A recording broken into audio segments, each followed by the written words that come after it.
যখন মুখে কোনো ব্রণ হয় তখন ন্যাচারালি মানুষের আঙ্গুলটা ওখানে চলে যায়। তখন দেখা যায় ব্রণটা হালকা করে পিক করা হয় অথবা একটু চাপ প্রয়োগ করা হয়। অনেকেই মনে করে যে এটা যদি চাপ প্রয়োগ করা হয় ভিতরের জিনিসটা বের করে দিলে ব্রণটা শুকিয়ে যাবে, ওখানে আর ব্রণ হবে না। কিন্তু এই ধারণাটি সম্পূর্ণ ভুল।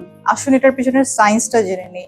যখন মুখে কোনো ব্রণ হয়, যদি আপনি ওটাতে আরো প্রেসার প্রয়োগ করেন অথবা চাপ প্রয়োগ করেন, তখন ওইটার যে পাস, ব্যাকটেরিয়া এবং যে ইনফ্লামেটরি এজেন্ট গুলো আছে সেটা স্কিনের আরো গভীরে ছড়িয়ে পড়ে এবং আশেপাশের স্কিনেও চলে যায়।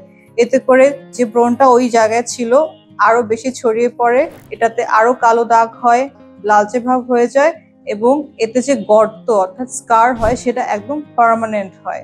সো যখন ব্রণ হবে কোনোভাবেই ওই জায়গায় টাচ করবেন না, এটাকে ন্যাচারাল ওয়েতে হিল হতে দিবেন অথবা নিচে আমি যেগুলো বলছি সে ওইগুলো ফলো করবেন। 2% স্যালিসাইলিক অ্যাসিড আছে এরকম একটা ক্লিনজার ইউজ করবেন, ভালো সেরাম ইউজ করবেন এবং ভালো একটা হাইড্রেটিং ময়েশ্চারাইজার ইউজ করবেন। এতেও যদি ব্রণটা ঠিক না হয় অবশ্যই আপনার ডার্মাটোলজিস্টের সাথে কথা বলবেন, কিন্তু কখনোই ব্রণটা টাচ করবেন না, কারণ এতে করে ব্রণ অবশ্যই বাড়বে এবং এতে যে ক্ষতি হবে সেটা হচ্ছে আপনার একদম চিরস্থায়ী একটা ক্ষত হয়ে যাবে, যেটা সারানো অনেকটা কষ্টের।